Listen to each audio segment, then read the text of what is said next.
Now, it's exactly 65 years since the world's largest military alliance was formed.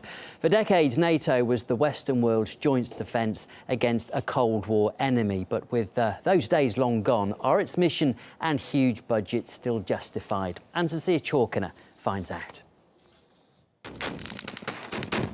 NATO, just a dozen countries, set it up in 1949 as a defense mechanism against the Soviet Union.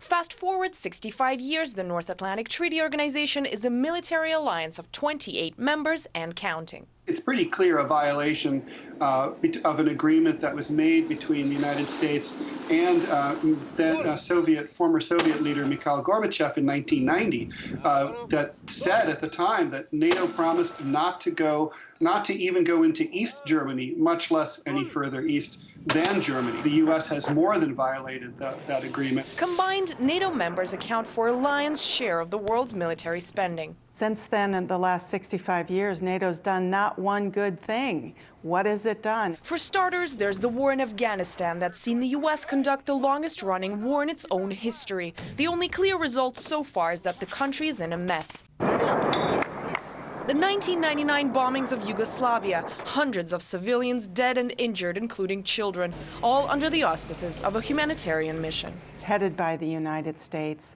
fundamentally illegitimate, unjust, and essentially immoral. In 2003, the devastating invasion of Iraq, spearheaded by the U.S. and its faithful ally Britain. Cue years of insurgency and a skyrocketing number of deaths through terror attacks. In 2011, the Libyan campaign that turned a no-fly zone operation into full-scale military support for the rebel forces. If you look at NATO's role there, it is so far from its professed role of providing security to its member states.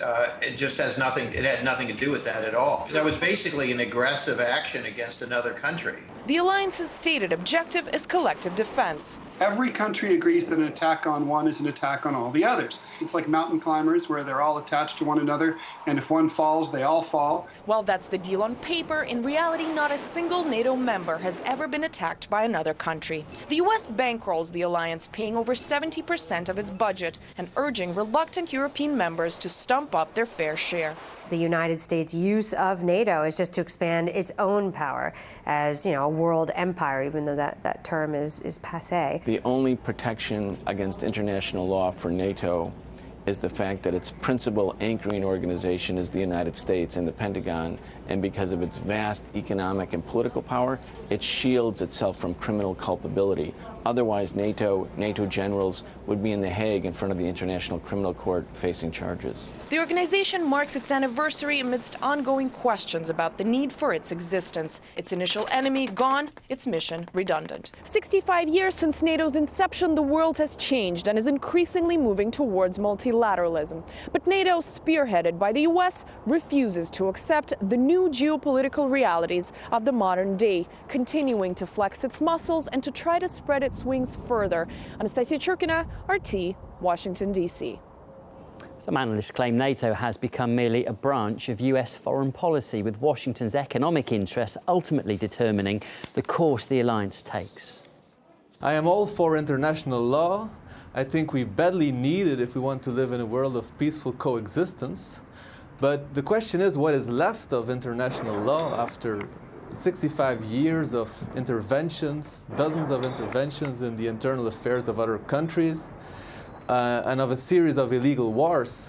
What the United States needs is a world where its multinational corporations have privileged access to the world's markets for their products and capital export, and of course also control of the world's energy resources and raw materials. And war and the threat of war has always been one of the means through which the United States secured this access to markets and resources, and NATO has always been one of the tools of this policy.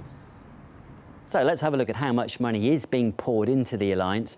Despite limited cuts in recent years, NATO defence spending accounts for more than half of the global total. At over $1 trillion, it far outstrips those of the powers most often portrayed as potential threats. Russia's annual defence budget is a mere $90 billion. And recently, Washington has been urging European allies to further increase their contributions, warning that their security is at stake.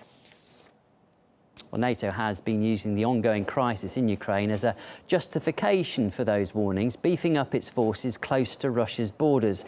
The alliance also froze ties with Russia in the wake of its reunification with Crimea, and that's blocked key areas of security cooperation, as RT's Gayani Chikian explains.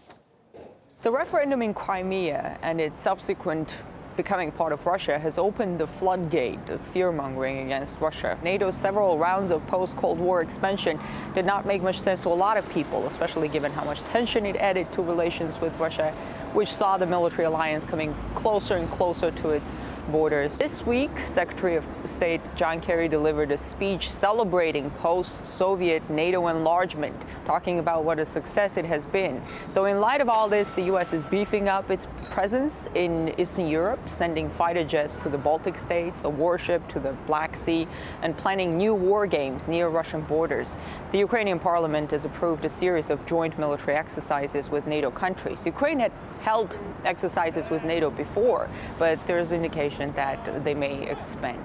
Moscow says it has no intention to invade anyone, but that does little to assuage Western rhetoric. The United States will try, as it has in the past, to persuade its members to spend more on military investment. I just don't think that's going to happen. And the reason I don't think it's going to happen is that they are in poor economic shape. They can only invest in military power at the expense of their welfare states. And I don't see much evidence for anyone's willingness to do that at this point. The U.S. and NATO officials are using the tension with Russia to bolster the alliance, but at the same time, they don't want the rhetoric to get in the way of the benefits that they've been getting from Russia, like cooperation on Afghanistan. Russia had for years provided transit for NATO's Afghanistan-bound cargo. And just on the heels of the announcement that NATO was suspending ties with Moscow, NATO's chief said they're still expecting Russia to cooperate on Afghanistan. So confusing statements like that should not come as a surprise when NATO and its key member, the U.S., is trying to rip all benefits that a crisis can offer.